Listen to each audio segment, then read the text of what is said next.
Which parent does not want to provide the best for their child, to keep them safe, to put them in a glass prison, to take care of them in times of emergency, for education funding and whatnot?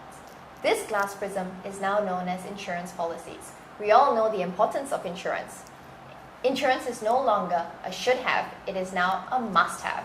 And while we all know that, it's just a little confusing because there are so many different types of insurance policies available, insurance agents who keep pestering you. I mean, where do you even know where to begin? There's insurance policies, there's endowment policies, it's all so confusing.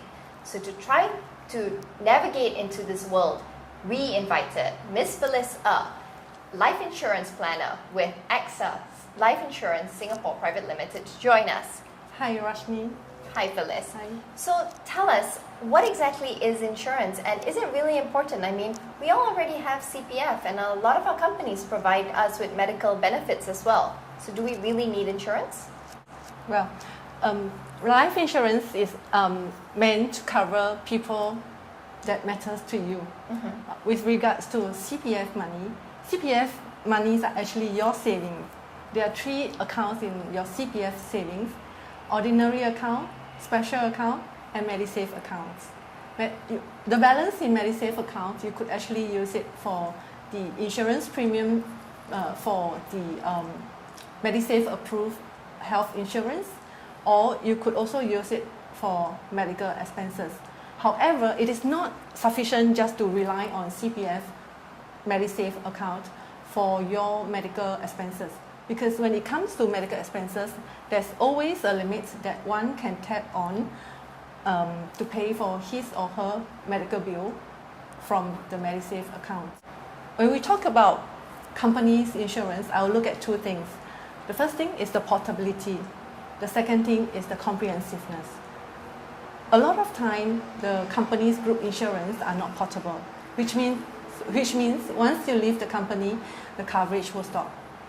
And a lot of time, companies' group insurance are not very comprehensive. That's why it is important to get your own insurance. Okay, so if it's not portable, what you mean is that the moment you leave the company, it ceases to exist. That's right. Right, so that's why it's important to have your own policy that's not linked to your company account. Yes, that's right. Very interesting. Okay, well then tell us, what is life insurance? I mean, there's life insurance, there's health insurance, there's education insurance. I mean, so what exactly is life insurance? Life insurance will provide financial protection against unforeseen circumstances like premature death, diagnosis of critical illness, while when a person suffers from total and permanent disability. So in general, life insurance covers these 3 areas, while health insurance is more like a hospitalization and surgical coverage. Got it. And is there any other type of major insurance that we may have missed out? Like personal accident coverage, long-term care coverage. These are also a very important area where one should look at.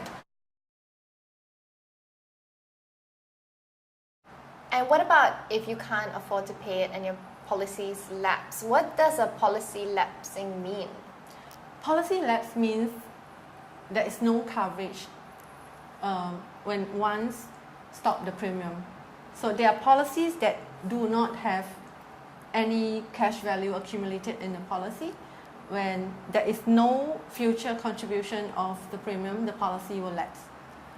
However, there are also policies that accumulate cash value in the policy itself. So when there is no contribution of the premium, the coverage will still continue. Yes.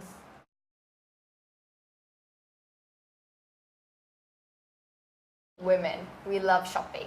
So we're not going to stop shopping for insurance policies and shopping around for different agents and what's the best policy and what's the best bargain we can get. But is that actually healthy? Should we be doing that? Is it okay? Is it wrong to be shopping for insurance? What's your take on it? Buying insurance or getting an insurance is very different from getting a piece of furniture. It's not a one-off transaction. So what matters most is your financial planner. your financial planner must have a good understanding of your objective, your preferences, and your financial situations. Now, what happens if I actually don't like the insurance agent I've gone with? Is it okay to change? Is it even possible to change? Yes, of course. You can always look for someone that you feel comfortable to work with. To end off, last question. How much should we actually be insuring ourselves for? I mean, what's the bare minimum to survive in a country like Singapore in terms of life insurance? I'll look at two factors, your monthly expenses and the initial medical cost should there be a critical illness. So if, let's say for example, if someone earns 2,000 a month, that is about 24,000 a year, and usually I will set a 5 years provision for that, so it's about 100K, and I will add in another 50 to 150K for the medical treatment. So that will add up to 150K to 250K. So that would be a very bare minimum that I'll look at for someone who's staying in Singapore. Okay. Yes. Well, you've really cleared out my mind here.